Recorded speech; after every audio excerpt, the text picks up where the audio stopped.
चलिए अब अपना अगला टॉपिक है अम्ल की धातु से अभिक्रिया। जब अम्ल धातु के साथ अभिक्रिया करती है तो क्या होता है, चलिए देखते हैं।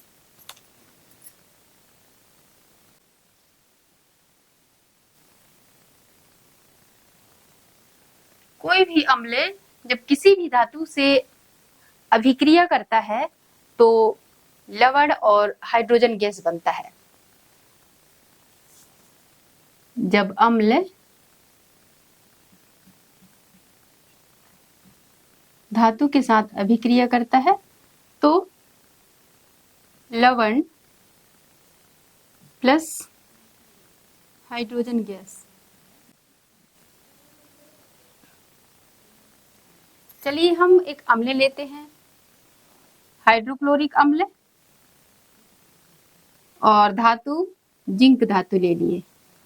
अब इन दोनों के बीच में अभिक्रिया होगी तो बनेगा जिंक क्लोराइड और हाइड्रोजन गैस। अब चलिए देखते हैं समीकरण संतुलित है कि नहीं।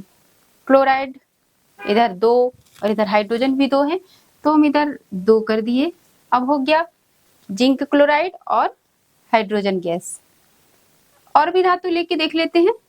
हाइड्रोक्लोरिक अम्ल में जब सोडियम धातु को डालेंगे तो इन दोनों के बीच में अभिक्रिया होगी और सोडियम क्लोराइड बनेगा और हाइड्रोजन गैस बाहर निकलेगा। यहाँ पे हाइड्रोजन गैस समीकरण को संतुलित कर लेते हैं तो हाइड्रोजन के परमाणु 2 हैं तो यहाँ भी 2 लिख दिए। अब इधर क्लोरीन 2, अब हम इधर भी 2 कर देंगे। सोडियम इधर भी, तो समीकरण संतुलित हो गया।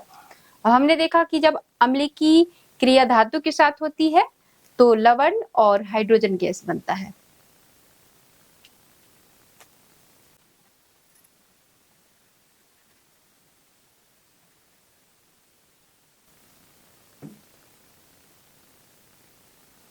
अब अगला टॉपिक है या अम्लीय क्षार का अम्ल का अगला गुणधर्म है कि जब अम्ल धातु कार्बोनेट के साथ अभिक्रिया करती है तब क्या होता है।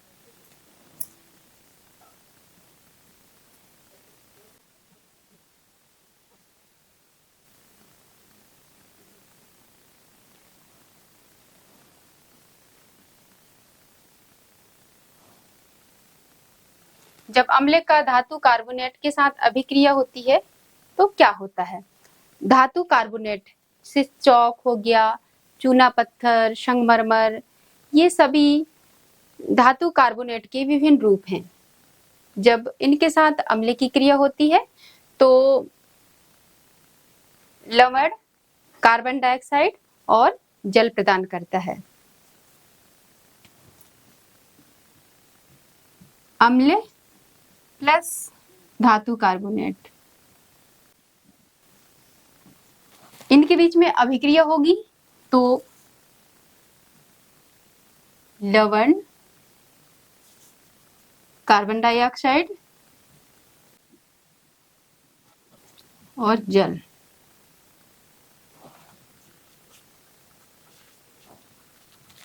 जब अम्ल और धातु कार्बोनेट के बीच में अभिक्रिया होती है तो लवण कार्बन डाइऑक्साइड और जल बनता है। अब हम एक धातु कार्बोनेट लेते हैं, अम्ल HCl, और एक धातु कार्बोनेट ले लेते हैं कैल्शियम कार्बोनेट। जब इन दोनों के बीच में अभिक्रिया होगी तो क्या बनता है। कैल्शियम कार्बोनेट और हाइड्रोक्लोरिक अम्ल के बीच में अभिक्रिया हुई तो CaCl2, फिर कार्बन डाइऑक्साइड और जल, CaCl2, तो Cl2 उधर 2 है और इधर भी, इधर 1 है तो हम संतुलित करते समय इधर 2 लिख दिए। हाइड्रोजन के 2 परमाणु हो गए, इधर उधर भी हो गए। कैल्शियम के 1 इधर, इधर भी 1, Cl2 2, इधर भी 2 हो गए। और ऑक्सीजन की इधर 3 है तो इधर भी 2 और 1 3 समीकरण संतुलित हो गया। और हमने देखा कि जब अम्ल धातु कार्बोनेट के साथ अभिक्रिया करती है तो लवण, कार्बन डाइऑक्साइड और जल बनता है। तो आपको ध्यान रखना है इनको। इसके बाद अगला टॉपिक है जब अम्लीय अभिक्रिया धातु बाई कार्बोनेट या इसे कहते हैं धातु हाइड्रोजन कार्बोनेट के साथ अभिक्रिया होती है तब भी लवण, कार्बन डाइऑक्साइड और जल बनता है। अम्ल का धातु बाई कार्बोनेट इसे कहते हैं हाइड्रोजन कार्बोनेट, इसके साथ अभिक्रिया होगी तब क्या होगा, अम्ल प्लस। अब हम एक धातु बाई कार्बोनेट लेंगे, सोडियम हाइड्रोजन कार्बोनेट या सोडियम बाई कार्बोनेट।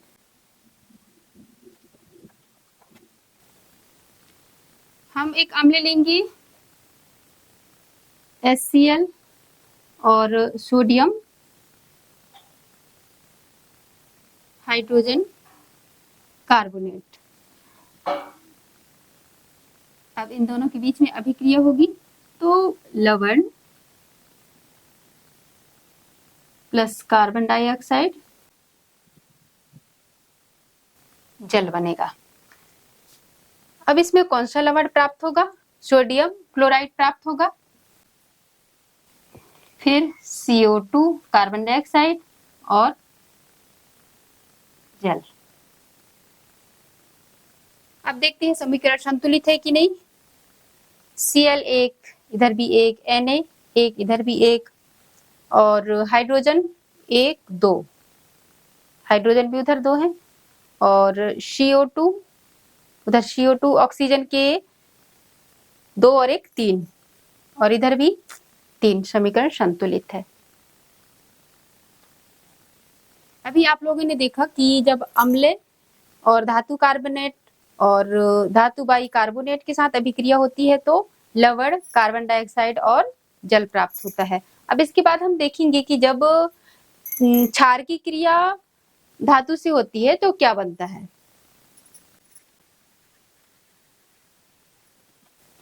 जब क्षार की क्रिया धातु के साथ होती है तब भी लवण और हाइड्रोजन गैस प्रदान करता है।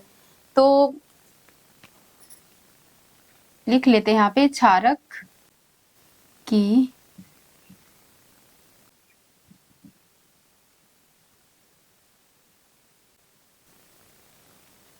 क्षार की क्रिया भी जब धातु से होती है तो लवण और हाइड्रोजन गैस बनता है। तो हम एक क्षार लेते हैं, सोडियम हाइड्रोक्साइड और जिंक धातु ले लेते हैं।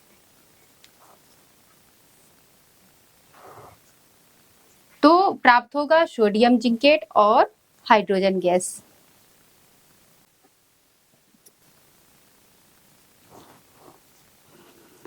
अब देखते हैं समीकरण संतुलित है कि नहीं। इधर हाइड्रोजन 1, इधर उधर 2, तो हम इधर 2 लिख दिए। सोडियम अब 2 हो गए, इधर भी 2, हाइड्रोजन 2, उधर भी 2, ऑक्सीजन यहाँ पे 2 है, इधर भी 2, और जिंक 1 है, इधर भी 1 है। अब हमने देखा कि जब क्षार की अभिक्रिया धातु से होती है तो लवण प्राप्त होता है, जो यहाँ पे जब जिंक सोडियम हाइड्रोक्साइड के साथ क्रिया किया तो सोडियम जिंकेट प्राप्त हुआ और हाइड्रोजन गैस, ये सोडियम जिंकेट।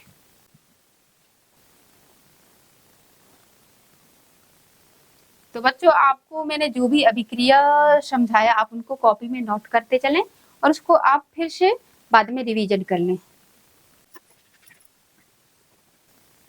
बच्चों, मैं आप लोगों को कुछ अम्लों और क्षारों के नाम बता देती हूँ। जब आप इनके नाम याद कर लेंगे तो आपको ये सारे अभिक्रियाओं को बनाना आसान हो जाएगा। तो चलिए देखते हैं अम्लों और क्षारों के नाम।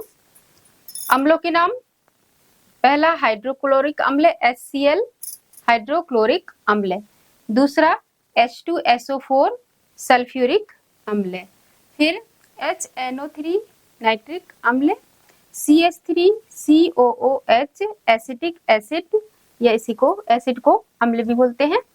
अब क्षारों के नाम, NaOH sodium hydroxide, KOH potassium hydroxide, CaOH whole twice calcium hydroxide, NH4 OH whole twice ammonium hydroxide. तो यदि आप इन सभी को याद कर लेंगे तो जो भी अभिक्रियाएं पढ़े हैं उनको बनाना आपको आसान हो जाएगा।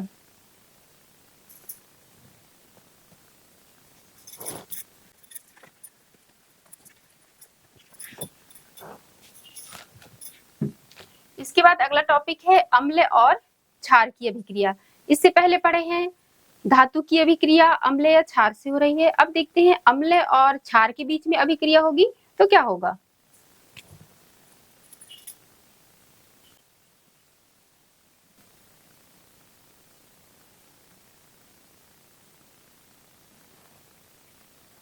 जब अम्ल और क्षार के बीच में अभिक्रिया होती है तो क्षार अम्ल के प्रभाव को समाप्त कर देता है और जो अम्ल है वो क्षार के प्रभाव को समाप्त कर देता है। तो ये दोनों एक दूसरे के प्रभाव को समाप्त कर देते हैं और उदासीन हो जाते हैं और उस समय लवण और जल बनता है। अम्ल और क्षार ये दोनों अभिक्रिया करेंगे तो लवण और जल बनेगा। हम एक अम्ल ले लेते हैं HCl और क्षार सोडियम हाइड्रोक्साइड NaOH हाइड्रोक्लोरिक अम्ल सोडियम हाइड्रोक्साइड, इन दोनों के बीच में अभिक्रिया होगी तो कौन सा लवण बनेगा, NaCl और जल H2O। NaCl इसको बोलते हैं साधारण नमक सोडियम क्लोराइड,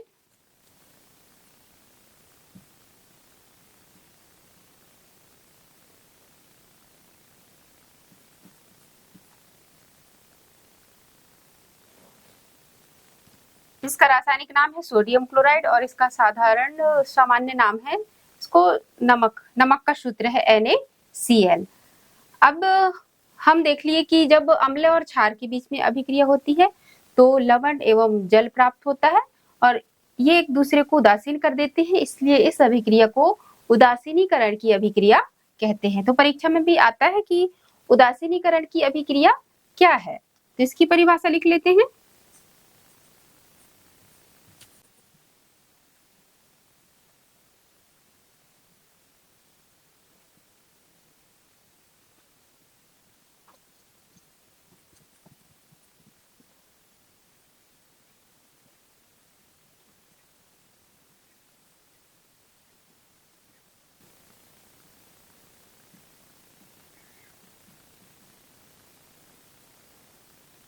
उदासीनीकरण की अभिक्रिया, जब अम्ल और क्षार के बीच में अभिक्रिया होती है तो लवण एवं जल प्राप्त होता है और अम्ल व क्षार एक दूसरे के प्रभाव को समाप्त कर देते हैं, उदासीन हो जाते हैं। इस अभिक्रिया को उदासीनीकरण की अभिक्रिया कहते हैं। तो आपको समझ में आ गया होगा, अम्ल और क्षार की जब अभिक्रिया होती है तो उदासीन हो जाते हैं और हमें लवण और जल प्राप्त होता है। अब अगला टॉपिक है धातु ऑक्साइड का अम्लों के साथ अभिक्रिया।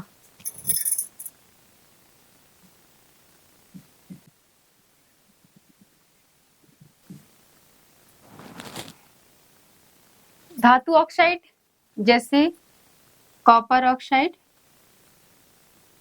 कैल्शियम ऑक्साइड, ये धातु ऑक्साइड हैं। जब धातु ऑक्साइडों की क्रिया अम्लों के साथ होती है तो लवण और जल बनाते हैं। तो ये धातु ऑक्साइड जो हैं वो क्षारकीय प्रकृति के होते हैं, इसलिए जब ये अम्ल के साथ अभिक्रिया करते हैं तो लवण और जल बनता है। चलिए देख लेते हैं। कॉपर ऑक्साइड जब HCl के साथ अभिक्रिया करेगा तो बनेगा कॉपर क्लोराइड और H2O। यहाँ पे अब देखते हैं, समीकरण को संतुलित कर लेते हैं। यहाँ पे 2 है तो हम यहाँ पे भी 2 लिख दिए। और बन गया H2O और ये कॉपर क्लोराइड। तो ये धातु ऑक्साइड का अम्लों के साथ अभिक्रिया होती है तो लवण और जल प्राप्त होता है, इसलिए ये धातु ऑक्साइड है वो क्षारकीय प्रकृति के होते हैं। तो परीक्षा में आता है धातु ऑक्साइड कौन से प्रकृति के होते हैं, तो क्षारकीय प्रकृति के होते हैं।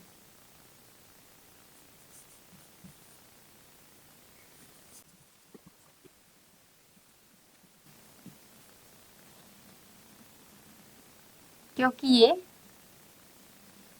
क्षार और अम्ल की जो अभिक्रिया होती है उसी के समान लवण और जल बनाते हैं। और ये जो अभिक्रिया है वो उदासीनीकरण अभिक्रिया के समान ही होते हैं, क्योंकि इसमें लवण और जल बन रहा है। और इसके बाद अगला टॉपिक देख लेते हैं, इसमें धात्विक ऑक्साइड है। अब अगला होगा आधात्विक ऑक्साइड का क्षारक के साथ अभिक्रिया।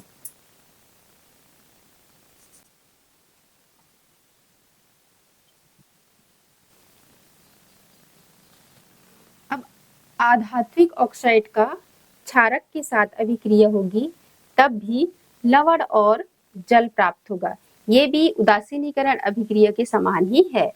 तो आधात्विक ऑक्साइड और क्षारक। अब आधात्विक ऑक्साइड लेते हैं कार्बन डाइऑक्साइड प्लस क्षारक NaOH। तो इन NaOH इन दोनों के बीच में अभिक्रिया होगी तो सोडियम कार्बोनेट बनेगा Na2CO3 प्लस जल। अब देखते हैं सोडियम इधर 2 है, यहाँ भी 2 लिख दिए, और ऑक्सीजन 2 और 1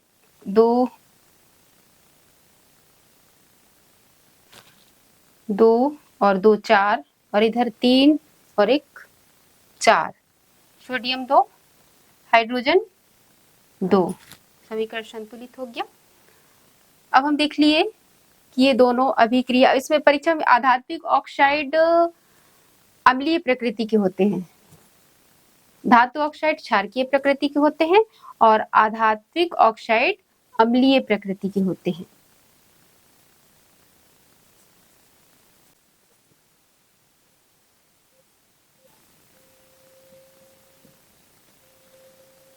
तो आपको याद रखना है कि धातु ऑक्साइड क्षारकीय प्रकृति के होते हैं और आधात्विक ऑक्साइड अम्लीय प्रकृति के होते हैं।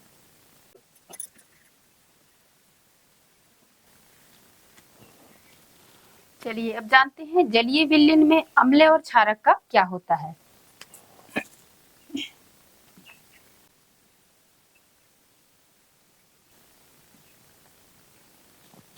जब अम्ल और क्षार को जल में मिलाया जाता है तो क्या होता है,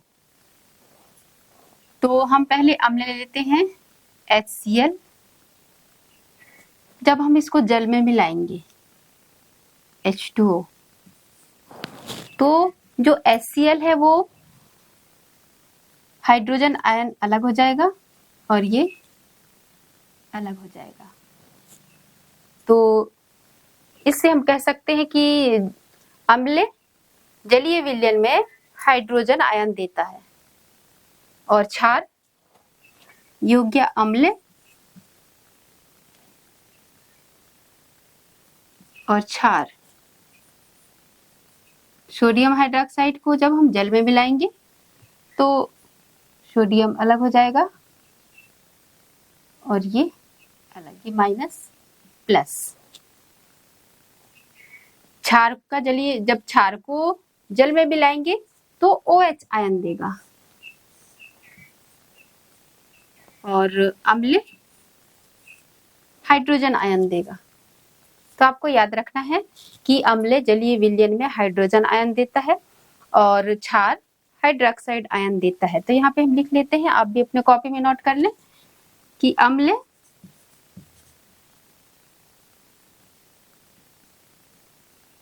जल में हाइड्रोजन आयन देता है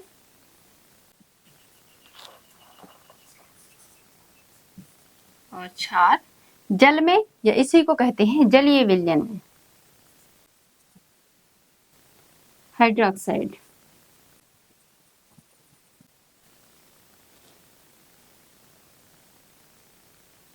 तो आप इनको कॉपी में नोट कर लो और ध्यान रखना अम्ल और क्षार का जलीय विलयन में क्या होता है।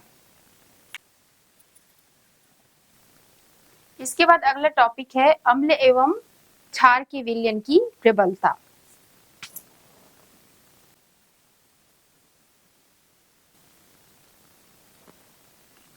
इससे पहले तो हम सूचकों के द्वारा पता लगा चुके हैं कि कौन सा अम्ल है और कौन सा क्षार है, लेकिन क्या हम जो विलयन है उसमें जो सांद्रता है उसको कैसे पता लगा सकते हैं, या फिर हम कैसे जान सकते हैं कि इसमें हाइड्रोजन आयन की संख्या कितनी है।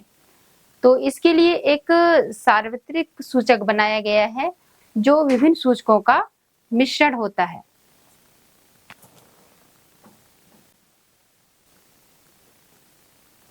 ये विभिन्न सूचकों का मिश्रण होता है और इसको सांद्रता को दिखाने के लिए इसे विभिन्न रंगों में तैयार किया गया है। ये रंगों के द्वारा प्रदर्शित करता है ये जो अम्ल एवं क्षारक की सांद्रता को।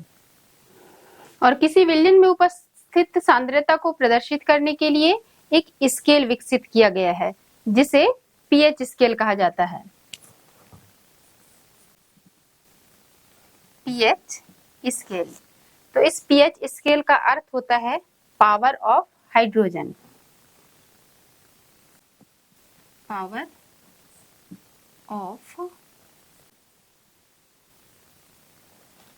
ऑफ हाइड्रोजन अर्थात हाइड्रोजन की शक्ति।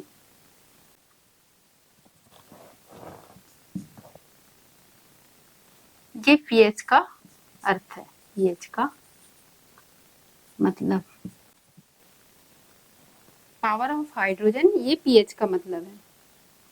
और इस स्केल में 0 से लेकर 14 तक अंक दिया रहता है। तो चलिए हम इस स्केल को बना लेते हैं।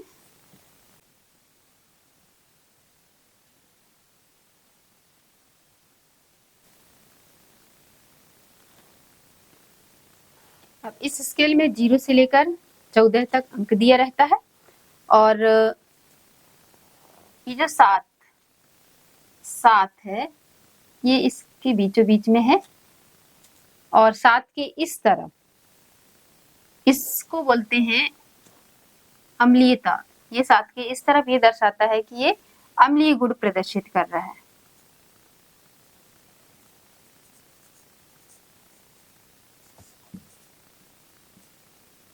अम्लीयता को दर्शाता है और 7 के इस तरफ क्षारकीयता।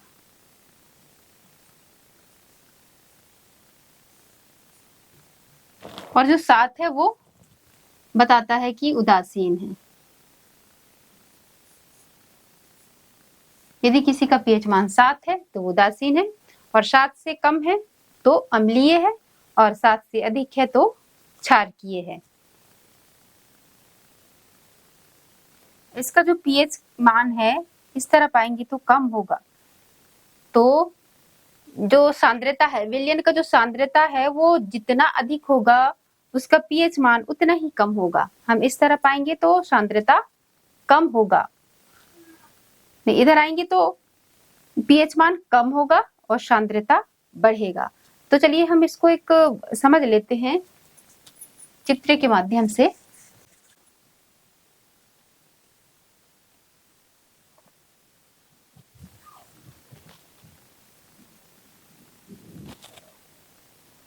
इसमें सबसे बीच वाला भाग 7 जैसे ये दिया है, इधर ये 0 और 14 है और ये जो दिखा रहा है ये सांद्रता को दिखा रहा है। इस तरफ सांद्रता अधिक है और इस तरफ सांद्रता कम है। हम इस तरफ जैसे जैसे आएंगे वैसे वैसे सांद्रता बढ़ेगा और इधर जाएंगे वैसे वैसे कम होता जाएगा। और जो अम्लीय प्रकृति है वो इधर आएंगे तो कम होगा। जैसे 7 से इधर आए तो अम्लीय प्रकृति कम हो रहा है और सांद्रता इधर बढ़ रहा है। तो हम इधर आ रहे हैं तो इधर है बढ़ती हुई अम्लीय प्रकृति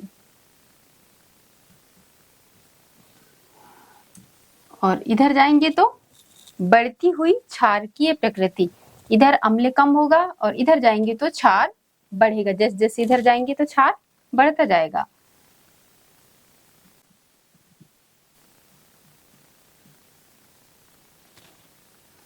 और जो पीएच, इधर अम्लीयता बढ़ेगा, इधर अम्लीयता कम होगा, तो जो सांद्रता है वो बढ़ रहा है। हम इस तरह पाएंगे तो सांद्रता में वृद्धि होगी।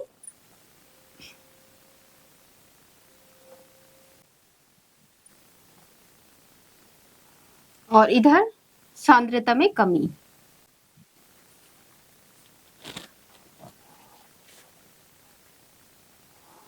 तो इसके माध्यम से आप समझ गए होंगे कि सांद्रता अधिक होगी तो वो उसकी अम्लीयता कितनी होगी, और जो सांद्रता कम है तो वो उसकी प्रकृति क्षारीय होगी और कितनी होगी।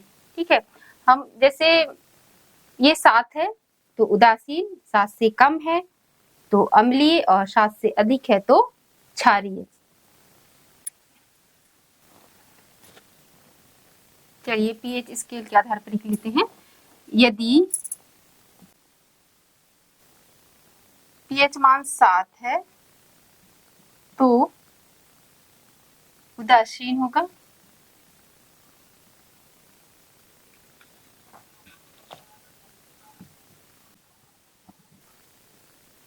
सात से कम है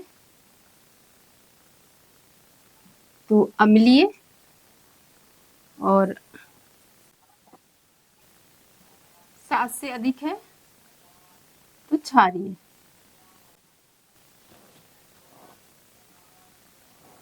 तो आपको पीएच स्केल के माध्यम से याद रखना है कि 7 से कम है तो अम्लीय, 7 से अधिक है तो क्षारीय, और 7 है तो उदासीन। ये परीक्षा में आता है ऑब्जेक्टिव प्रश्न के रूप में। चलिए अब जो अम्ल है, दुर्बल अम्ल, प्रबल अम्ल और क्षारों को समझ लेते हैं। प्रबल अम्ल विलयन में अधिक संख्या में हाइड्रोजन आयन उत्पन्न करने वाले अम्ल प्रबल अम्ल कहलाते हैं। तो प्रबल अम्ल कौन कौन से हैं? हाइड्रोक्लोरिक अम्ल हो गया, और HNO3 नाइट्रिक अम्ल, सल्फ्यूरिक अम्ल, ये प्रबल अम्ल के अंतर्गत आते हैं। फिर दुर्बल अम्ल विलयन में कम संख्या में हाइड्रोजन आयन उत्पन्न करने वाले अम्ल दुर्बल अम्ल कहलाते हैं। तो दुर्बल अम्ल कौन कौन से हैं? साइट्रिक अम्ल, एसिटिक अम्ल और फॉर्मिक अम्ल, ये दुर्बल अम्ल के अंतर्गत आते हैं। प्रबल क्षार विलयन में अधिक संख्या में OH आयन उत्पन्न करने वाली क्षार प्रबल क्षार कहलाते हैं। जैसे सोडियम हाइड्रोक्साइड, पोटेशियम हाइड्रोक्साइड और कैल्शियम हाइड्रोक्साइड, ये प्रबल क्षार के अंतर्गत आते हैं। और दुर्बल क्षार विलयन में कम संख्या में OH आयन उत्पन्न करने वाले क्षार दुर्बल क्षार कहलाते हैं।